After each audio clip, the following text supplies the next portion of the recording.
Alam naman nating lahat, kitang-kita naman natin, no? Na hindi lang to basta-basta magaling, talented na isang atleta. Pero ang gusto natin sa kanya at gusto ko rin talaga sa batang ito ay yung puso niya. Yung puso ng pagkatao niya. Kaya si Kaloy Olivares po ay nangangako ngayon sa inyong lahat na gagawin ko ang lahat para maabot ng batang itong pinakamataas na antas ng kanyang boxing career.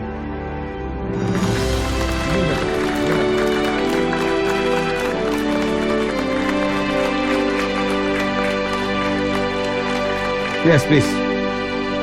Got a question for Lance and Makmak.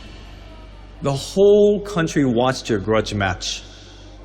Grudge implying personal conflict. At ngayon, isa na lang ang stable nyo. So my question is, how do you guys really feel about each other? Well, I believe that the grudge match did its job. We were able to settle things inside the ring.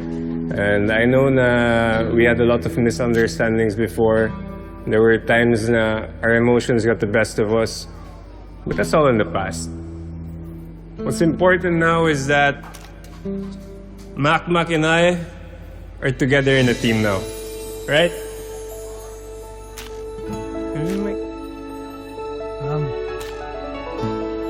Tama po si Lance.